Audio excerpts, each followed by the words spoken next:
Hello and welcome back to the No Excuses podcast. This is episode 64 and my name's Anne and I live in Worcestershire in England with my husband Tom and our dog Bertie, who as always is lying behind me on his little bed. Today is Friday the 25th of August and that means it's not quite 3 weeks since I last recorded, but it's well over 2 weeks, which is what the schedule was trying to stick to, and failing miserably. No excuses. Today we have got, today we have got a variety of things to talk about, all the usual stuff, but hopefully a bit different. I've made some progress on things to what we talked about last time. How are you? How are you keeping? What have you been doing? I love to hear from you. So please, drop a comment down below or get in touch via email or Instagram. Let me know what you're up to and what you're making. I always find it inspirational to hear what others are making. You end up with a long list of things you'd like to make yourself, but that doesn't matter, does it? It doesn't matter. Let's talk about the MALs briefly. The make-alongs in this podcast are the Smash the Stash, where anything you're knitting or crocheting or making with fabric material, that more than 50% of the item has to be owned by you or, let's say, a close friend or relative for more than 6 months. So it's about, using up what we've already got, really. And the other one is the flat mal or flat make, which is where you have items that are in pieces and you need to get a sewing needle to sew them up, like a tapestry needle, or I'm losing my words, a thick needle, a big needle. I've lost the word already. I've got no chance, have I? So those are the 2 males that we're dealing with in the podcast at the moment. But if you stay tuned to the end, there may be a little surprise for you loyal and trusty fans. I've noticed I've lost a few subscribers, which is fine. I go through my own subscriber list and not include people and knock them off if I've not been watching them or they've not been podcasting, so that's fine. But I know I need to maintain or up my game a little bit. Not sure how or why. Singing and dancing won't work. I can't sing. Given up dancing. But things are, what will be will be. But the other thing I want to mention, but I didn't last time, are the charity bags, because I've got nearly everything I want to de-stash out in a huge bag behind me, out of the loft, and it's all been marked on Ravelry. And I've also got most of the fabric that I want to make the bags out of next to me on the side. One thing or another stopped me from actually starting them, but I will be starting them at the beginning of next week. I've put some combinations of fabrics together for the lining, etc, etc, and I'm nearly ready to go now. And I'm looking forward to making them. I'll probably do them like in mini production lines. I've got an order I think for 12, but if you're still interested in buying a bag made by me, a wonky bag, and a skein, a mystery skein of de-stash from me to raise some money for the Stroke Association. We lost my dad nearly 2 years ago now, in a couple of weeks, from a stroke very, very suddenly after he'd been for a bike ride. And so far, at every Christmas time, I've done mini skeins and a bag, and I've sent them all over the world actually. And this year I thought I wouldn't do it Christmas related, I'll do it earlier, because normally I do a couple of advent swaps and things, and things get busier anyway, don't they? Even my social life gets a bit busier come the so-called festive season. So yes, if you've ordered a bag from me, you will hear from me in the next couple of weeks. The bags are £33 and that includes postage within the UK. If you're interested in buying a bag outside of the UK, then I can certainly once I've made the bags, I'll be able to give you an exact amount of how much they will cost to be posted elsewhere. So yeah, or if you just want a bag and you don't want the wool, but you'd like to buy a bag and you're abroad, so you know it's going to be a lot cheaper to. Oh, Tom's waving at me, cheeky devil, doing some thinking in the shed. He's waving at me, putting me off. Yeah, if you're interested in a bag and no wool, then I'm happy to do that. If you want to cut costs on postage, then let me know. I'm open to suggestions. What I'm going to do, I've got this great big bag behind me with the de-stash in, and I'm going to allocate some of it to the bags, and then what I've got left over, I've got a couple of people who've already asked me that they're interested in a de-stash, so I will show them, and I will put a de-stash account on Instagram, and we'll go from there. So yeah, is that as clear as mud? Possibly. I think it's time for a slurp.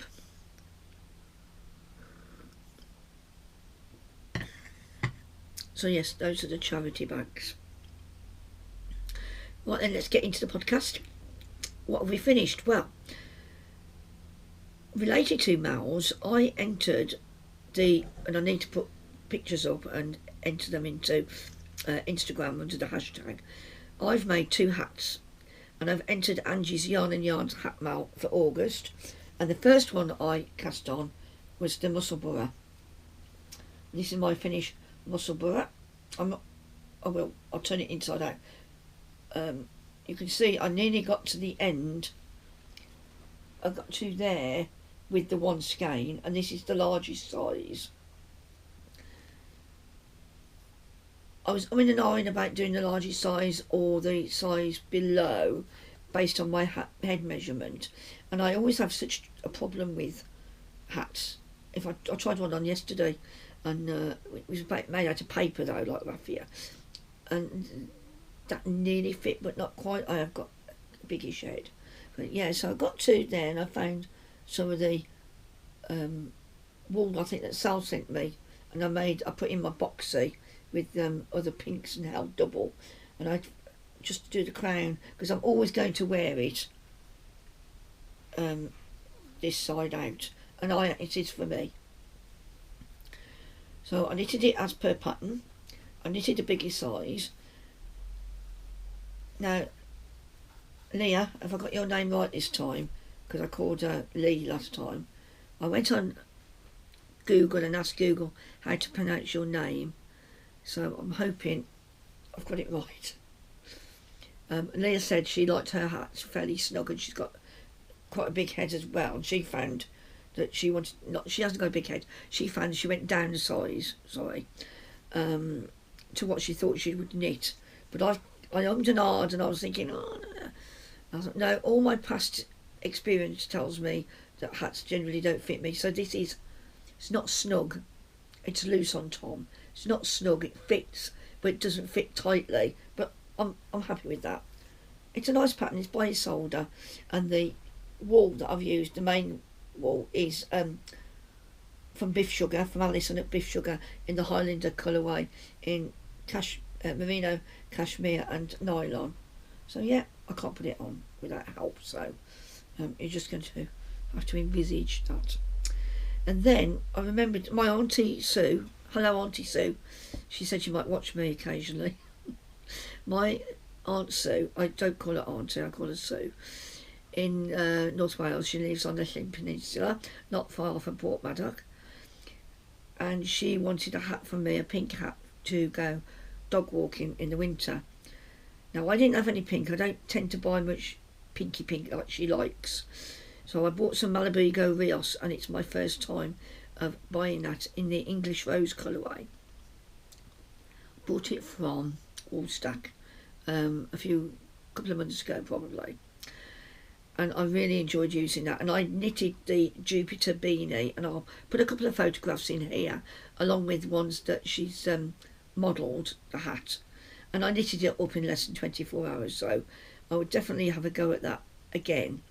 The Jupiter bead, I think it's a paid for pattern on Ravelry, but I didn't do the pattern, the rib, the slip stitch rib that they've got on the actual hat. I will at some point, I did a broken rib because I thought it went better with the squishiness of the Rios. You know me, I keep messing with things I shouldn't. I didn't mess with the Musselburgh. Honestly, I didn't mess with the Musselburgh. So those are my 2 finished items. So I haven't really done a lot of knitting, have I? Because I think I'd started on the Musselburgh when I spoke to you last time. And it's probably because I have to, well, no, I don't know what's happened this month really with my knitting. I know I've only done some during the day, not as much as I normally do, but also I do keep falling asleep at night still. And it's not even winter time yet. But if we get on to progress now, well, I have just finished, let me just grab it here, the second sleeve of my entry into the flat mail. And just show you, this is the second sleeve, and this is the pattern I showed you last time, and I'll get the photograph again, and this has got a setting sleeve rather than a raglan. That's, I mean, that's still quite a long seam for a setting sleeve, isn't it? But I'm hoping that this will fit me. It looks like it's going to, but we won't know until I've sewn it up. And then I've got that much and a little bit more to do the front band with.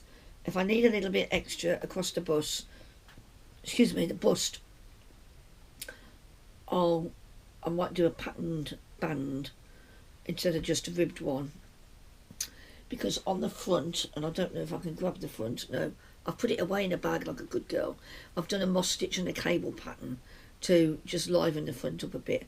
I didn't want to do too much because of the variegation in the wool, and the wool is the Stardust colour from Bobble and Badger in the BFL DK, and it's really nice and soft. In fact, I thought it was a bit tussy in the beginning, not tussy, but you know, it's not as soft as merino. Actually, as I've knitted it up, it's softened as I've worked it, and I think it's going to, once it's had a wash, it's going to be absolutely gorgeous as well. So no complaints about the wool. It's stood up to me, stopping it again and again and again. So I'm very, very pleased about that. I'm just looking to see if I have got any. No, I definitely put them away. So not like me to be tidy at all, you know. So that's my entry into the flat mail. Not that I will put myself in the mail itself, you understand, because I don't want to win. I don't want to win one of them wonky bags. I've got loads I've already made, and I've got plans to make myself some more as well. You can never have too many project bags, maybe, you know. I've got some sat there without any projects in it. Does that mean they're no longer a project bag? I don't know. Waffling. And the other thing I've got just over my shoulder here is my city limits, which I showed you last time in the lovely mustards, and I haven't done anything on that. If I've done 3 rounds, I'd be surprised. So you should see, once I've sewn this up, you should see a lot more progress next time we talk on the city limits. But while we're talking about progress, and Sal, you might want to look away, because what I'm about to say may be controversial, but you know that I've got this gorgeous cardigan that is made from the glorious Swamp Monster colourway from Needle and Thread, and I knitted this up as like a tank top first, and I wasn't wearing it, so I think sometimes you want a tank top to be a bit more neutral, but I don't know, I wasn't wearing it, so I knitted it up instead into a cardigan using my pattern book. It's DK, as is the one I've just finished the sleeve on, and I did a slip stitch pattern up the front. I've put pockets on it with the same slip stitch pattern, and I really like it, and I wore it to Wonderwool, but it's a bit big, so it's more like a jacket. Now, as much as I'm reluctant to unpick this mahoosive thing, Mother, she'll be going, now, she says to me, I'll unpick things for you. Now when I give it, she goes, well, why do you want to unpick it? but it is big and it's heavy. It must weigh about half a stone. I should know how much it weighs because I've weighed it. I mean, look at the size of it. I mean, that's just the back. It'll go round me almost. And the raglan on this, because you know, this is why I tried to use a different pattern with the Stardust wool that I've been knitting. The raglan is probably about 15 inches long. I mean, that seems ridiculous. Now, I need a good raglan because it helps me to get my arms in, because I do struggle to get my arms into cardigans, so they're always going to have to be a little bit oversized for me, or very flexible. So what I thought I'd do, right, is, well, I was going to talk about this at the end as part of a giveaway, is I'd have a vote and say, given that the new cardigan fits and I'm happy with it, I'll wear it, happy with it, see if it goes on and off.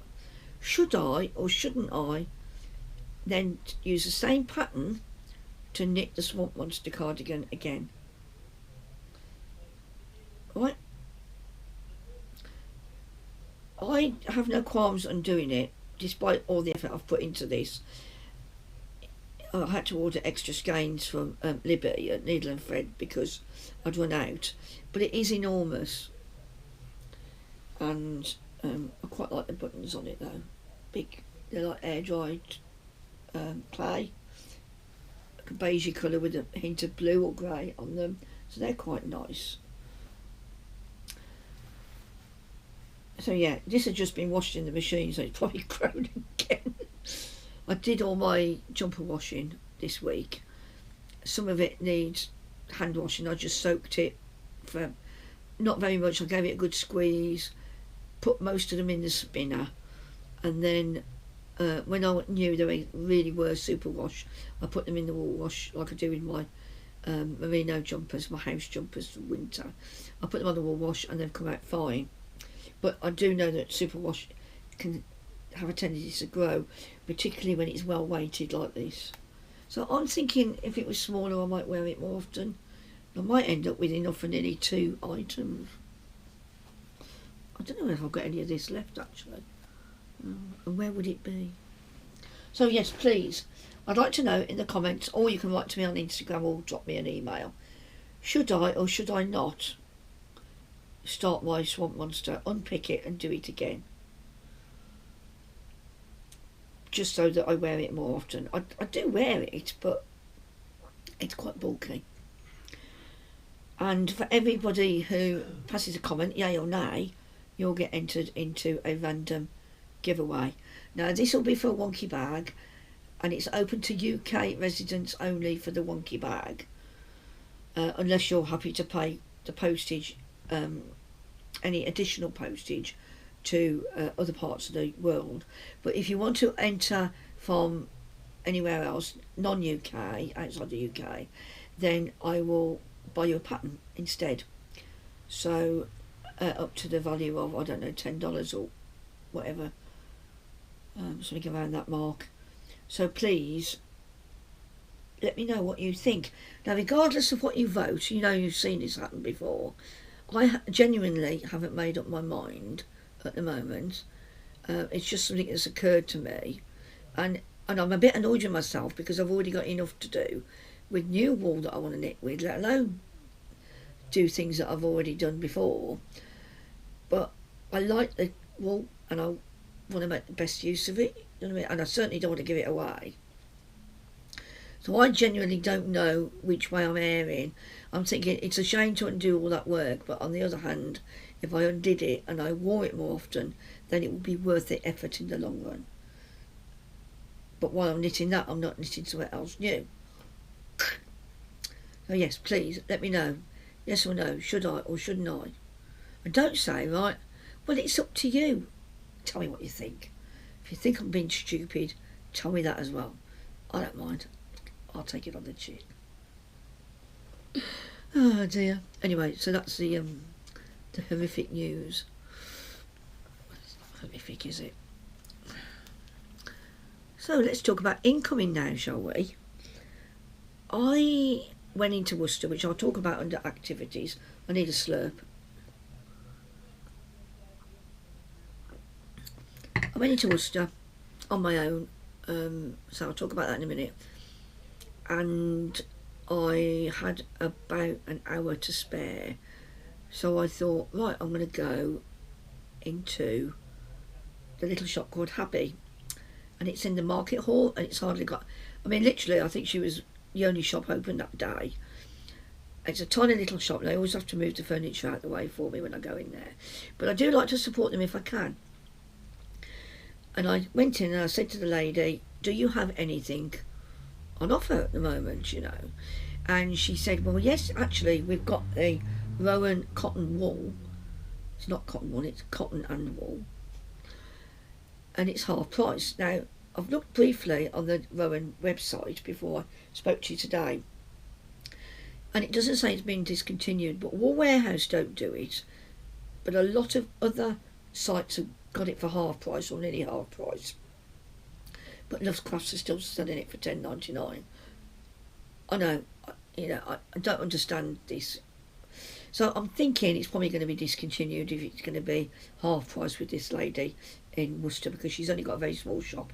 But she and she's always happy to get Rowan in for you.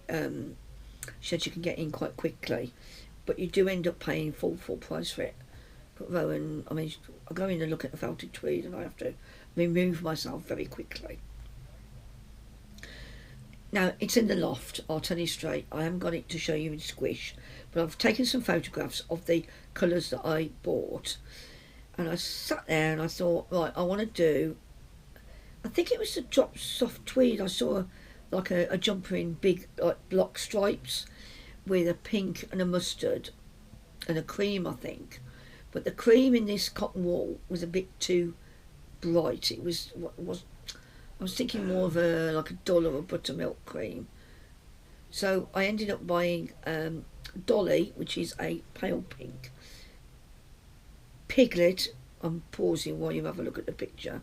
Piglet, which is a deeper pink. Pickles, which is a mustard. And I think it's Giggle or Tiny. And I don't know, without either looking at my photos, I don't think I took a picture of the label, or getting it out the loft, which I'm not going to do. So it's one of those, and I bought 3 of each. 1, 2, 3, 4, yeah. Bought 12 balls. It's DK and it's a chainette. But I said to her, I don't know how this is going to wear. And she went, I don't know either. But she showed me something that her sister's going to make, which is a very, very long cardigan, which is in one of the Rowan books, in that yarn, in the nutkin, which was like a lovely coppery brown. Oh, wow, that looks gorgeous, you know. But anyway, I'm going to knit myself a big block stripe jumper with it. That's my plan at the moment, anyway. Did I need it? No, I didn't. I used the excuse of my wedding anniversary coming up, because it's wood, which I've changed to wool by moving one letter. Hence, I bought cotton wool. There you go. So yeah, it's £11.10 on the Rowan website, and I paid about five. I think it was about £5.60, £5.55. So I wouldn't say it was a bargain, but I mean, I mean, to make a gorgeous slip stitch not jumper, blanket, something like that. But I don't know. I fancy a nice thick jumper out of it. It does feel a bit thicker than double knitting in my mind, anyway. But put photographs up, and you'll see what I mean. Now, I wanted to show you some patterns that I've bought recently, and they are the Follow the Ferry by Emma Vining. Emma's always been, because I used to get the knitter on subscription, she kept popping up, and my Jadeite jumper is by Emma, and I knitted another one of her designs, but I gave it to the charity shop because I didn't get on it. It was before, didn't get on with the wool. It was a bit, it's just strange. I mean, and it was in a lilac colour, which didn't quite gel with me when I put it on. I thought it was going to be alright, but it was like before they started doing signature 4-ply, I think. Anyway, so I don't own. I've got a couple of patterns I'd like to do with Emma's, from Emma's collection, and I've also got a shawl designs book, which is quite interesting. So I've got Follow the Ferry by Emma, and she showed the larger. I didn't buy it at first, but she showed me a larger version of the shawl, and I thought actually that would be more useful because it's a 1 skein shawl originally, and she's just told me on Instagram how many stitches she worked up to before the decreasing. I don't know what that means because I've not read the pattern. I've printed it out, I've not read the pattern, so it might be one of those you go up and then you go down again, maybe. And the other one is the Foliosa by Justina Lakowska that came out last Friday, a week ago, and that is a beautiful, intricate looking shawl, quite a big one. I think that takes 2 skeins as well, and it's got a beautiful applied border on it, and that's, I'll do like an applied border, and I might put beads on the Follow Your Ferry, or yeah, I think so, because it's got a more regular pattern to it, because I enjoyed beading my mum's scarf that I showed you last time so much. I wouldn't mind putting some beads on something else while I'm in the mood. So yeah, and we've got better light at this time of year, haven't we? So, and then before that I bought 3 top patterns from, now I think she's called Higstrick on, or Hoogstrick on Ravelry, Lone Kelson. I'll put a name on the screen. And I bought the Cafe Blouse, which is like a drop shoulder top. She does a lot of things that are very similar in different weights, but they're quite nice, and they're a bit more like layering tops, loose style, which I quite like. So yeah, the Cafe Blouse is the first one, and also it's knitted in a colour that really appeals to me. And I think I get attracted to the pattern photographs sometimes without realising what the pattern might involve, maybe. So yes, I ordered the Cafe Blouse, a drop shoulder top with a nice bit of texture stitching on, and I also bought Slice, which is an Aran weight jumper where you knit from one side to the middle, and it's got visible seams down the front and down the back and across, I think across the back of the yoke. And I quite fancied that as well, and I think there was an offer on if you bought 3, a discount if you bought 3 patterns from her, and I bought now her number 16 top. It's HOR with a slash to the O, and I meant to ask Google how to pronounce that. Who I don't know. I'm not even going to try. And that's a striped top with a nice working on the shoulder where the stripes meet from the front and the back for the sleeve. So yeah, I'm pleased with those purchases, and I think that one's in 4-ply, and I've got various things I can use for that. Of course I have. So yeah, so those are the recent patterns, and I've put photographs up of them as I've been talking, but I haven't cast on any of them yet, so I can't give you any more details. And then, you know, I love a bit of stationery. Well, I bought this. This is a WHSmith brand. I think it's Moderna. Just have a look. Moderno. And it's a little soft covered A6 book. So it's got 96 pages of 100 GSM. So it's a bit thicker than what we would have used at work. We used to use 80 GSM at work with our stationery and in our printers. And the 100 gives it just that little bit of thickness if you want to write with a felt pen or a gel pen that might bleed through otherwise. Wanted dot grid, but they don't do dot grid in this size. So it's got an alagi band on it, and it's got 2 ribbons to mark your place. And I've bought this to perhaps go in my handbag every now and again, so depending where I'm going. Probably fell off the edge of the screen then. I want to do to-do lists at the back, and I want to do I want to carry it around with me, and I want to jot ideas, or I'll take photographs and put them in here of things I want to do and things that inspire me. I might do a bit of doodling in it, but I cannot draw.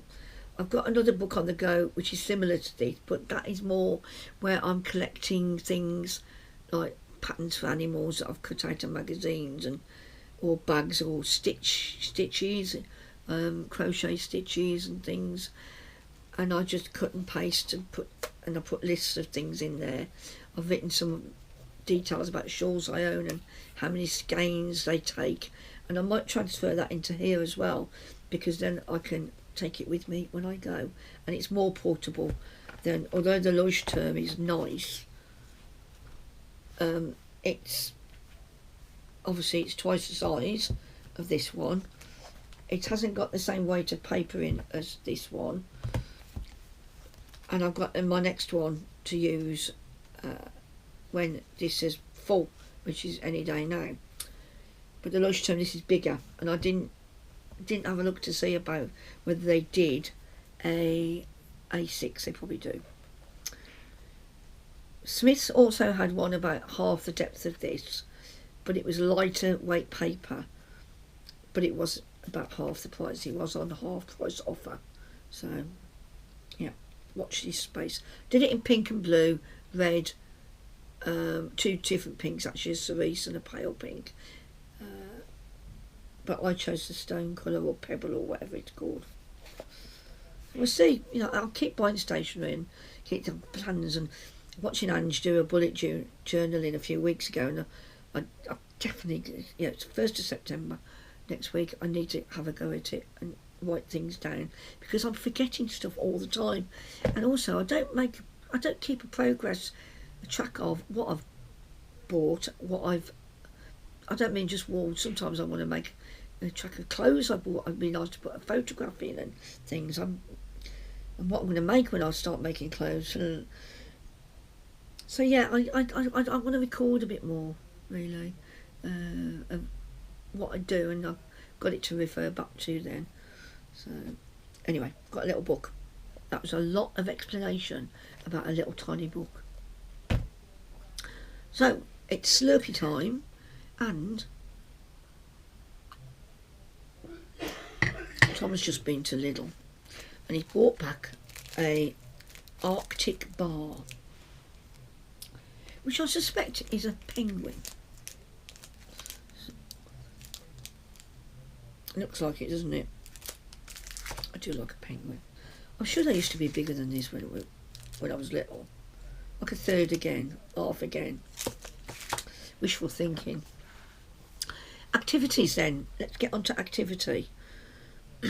Following on from when I last recorded on the 7th, I met Michelle in Worcester on the 10th, on the Thursday. Michelle currently lives in Scarborough, and she was brought up in Leeds, and I met her at school many years ago. Now, I didn't really want to take the car in. It's a long time since Michelle got the chair out to the back of the car, so I went on the bus on my own, and I was a very big and brave girl, because I don't do that sort of thing. And I said to the bus driver I had last year was called Gary, and he was lovely, and he was very chatty and everything, and he was a bit cheeky, and I don't mind that. This man was very monosyllabic, and I said to him, I thought I should tell him, because it's a wheelchair and he has to stop and get the ramp out for me, tell him where I want to get off. And I said to him, I want to get off in Foregate Street.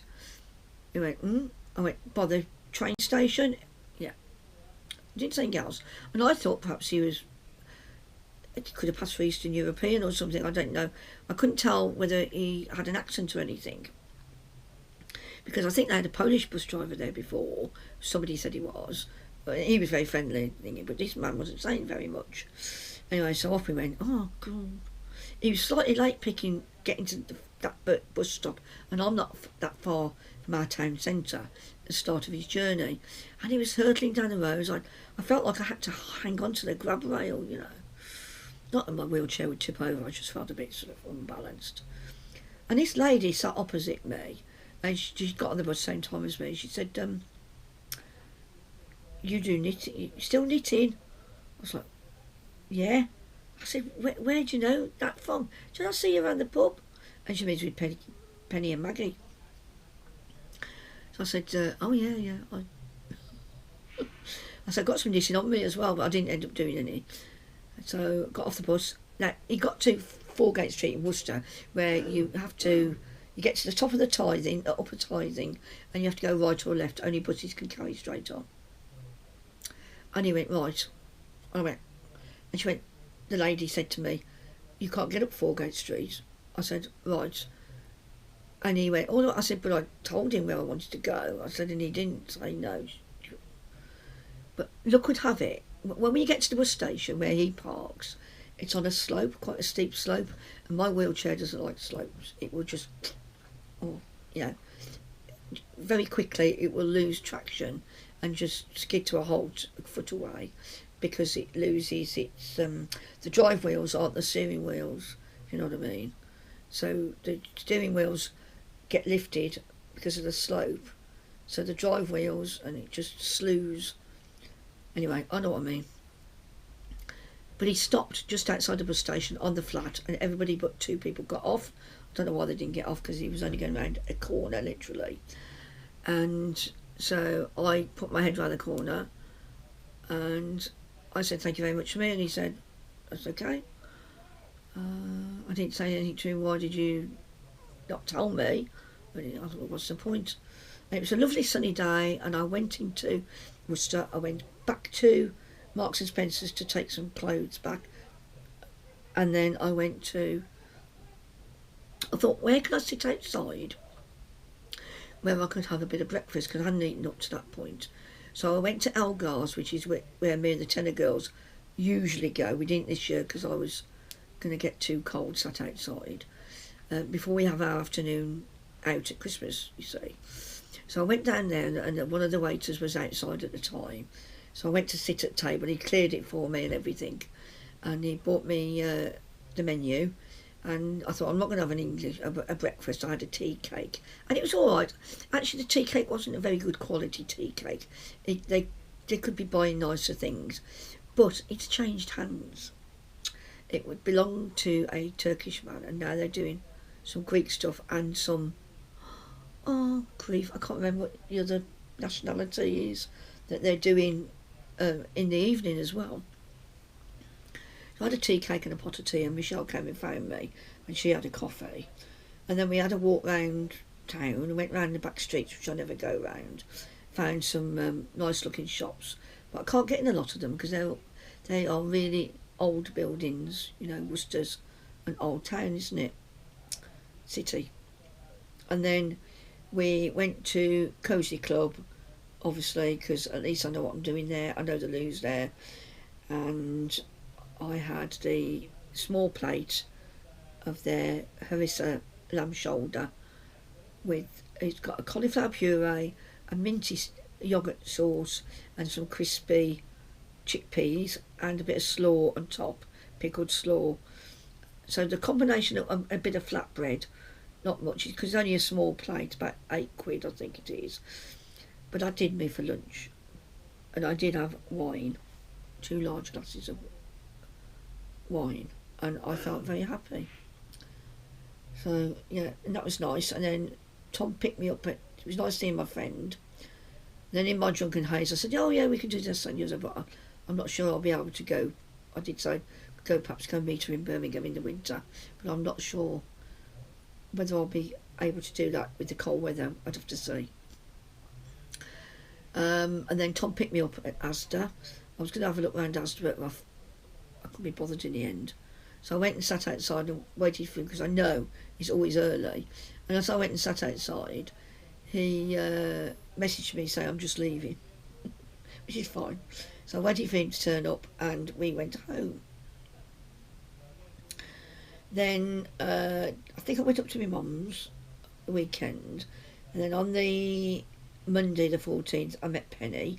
Maggie couldn't join us because she's hurt her shoulder and couldn't drive.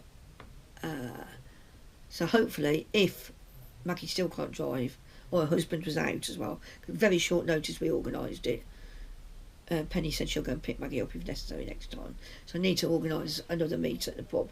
But we had a really good chat, and we chatted as well about knitting this time, because it doesn't always happen.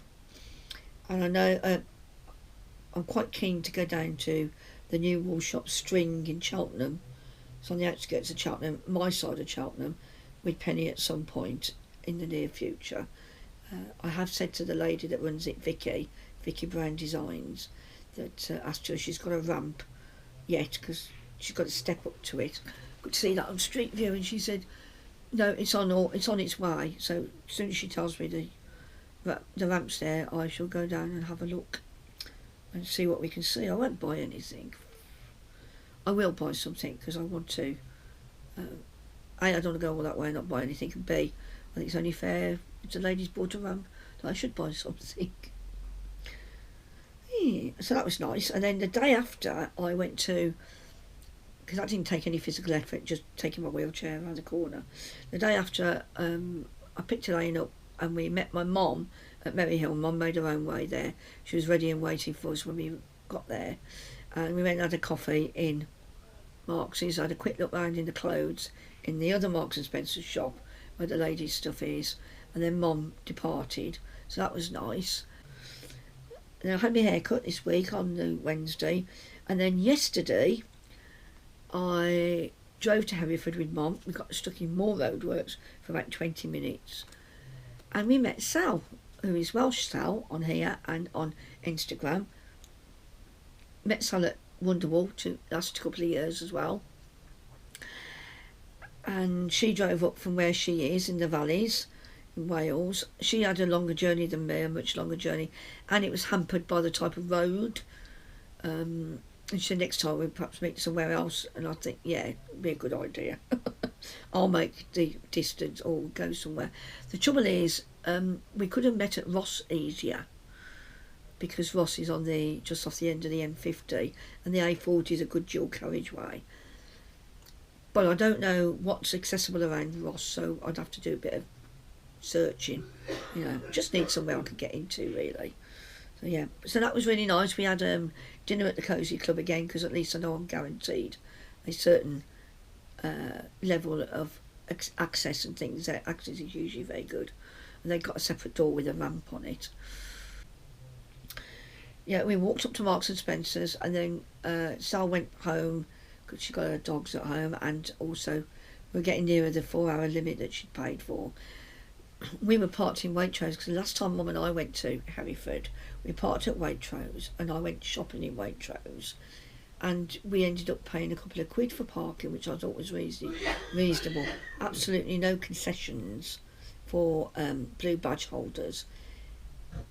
It's AMPR, and that's why, because your badge is yours, it's not the car's. You can take it to other people's cars if you're in their car. So I didn't want much from Waitrose. Hadn't really made a note of when we were in there. Although there's a tariff every now and again, we hadn't looked at it. I mean, that's our fault. It doesn't explain very well. There's not a great big explanation about the car park charges, and it's nothing to do with Waitrose. So we paid £9 for parking. That broke my heart. I'm used to not paying anything for parking, or very little. But she did say if you'd spent £20 or more in Waitrose, you would have had 2 hours knocked off your bill, and that would have taken it down to £5.40. But I just couldn't think of anything to put in the basket. Mum said, buy a bottle of wine or something. Well, I don't really drink it, and I can't think of anybody to give it to. I didn't want to impulse buy. If I'd done a shop from Waitrose and I knew what I wanted, then fine. But I'm not moaning. It was a lovely day. It was lovely to see Sal and all the effort she made to come up and see us. And she showed me some beautiful knitting that she's doing, by a pattern by Belinda Harris Reid. Absolutely, is it called Foxglove or Foxtail? Foxglove, I think. Absolutely beautiful pattern. I'll put a photograph here if I can get one off her website or Ravelry.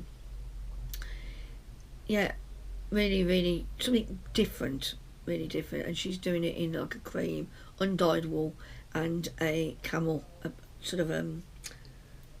you can't say it's a beige, it's like a rich, it is like a camel coloured really, but it's camel yarn. Absolutely exquisite looking, really, really pretty. So, and that's it, you know, that's everything that I've got to say really. That's me up to date with you. How long have we been going? Oh, I can't see. It's gone quite bright and dark out here, like a band of bright.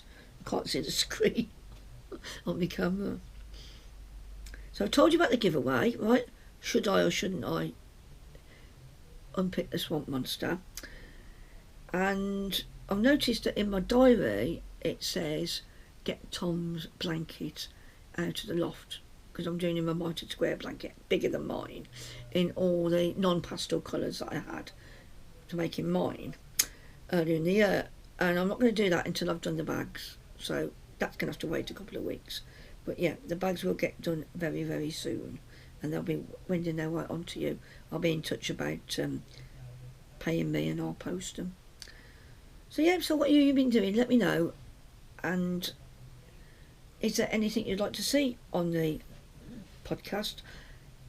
I don't mind doing a Q&A. I've not done one of those before, or I might have mentioned it very early on. I did have Ask Me Anything thread in Ravelry, but nobody's ever asked me anything, so I closed that. But yeah, if you want to ask me anything, I don't mind what you ask me really. It's up to me to say whether it's too personal or not. But I don't mind if you want to ask me anything, you know. I am in a wheelchair. I do have a dizzy life, and it just, you know, I talk quite freely to you about how it affects my making and things. But yeah, or so if you want to ask me anything, fire away, and I will answer you on the podcast where I can. But otherwise, I will see you in about 2 weeks, and it will be 2 weeks. I'm seeing Mum this weekend. Hopefully we might get something cut out, and I can come away with it and start making. That'll be love, won't it? But otherwise, I think that's it. We're all up to date, and I'm going to go and eat my Arctic bar. Thank you very much, Little. Take care of yourselves, look after yourselves, and I will see you very soon. Bye.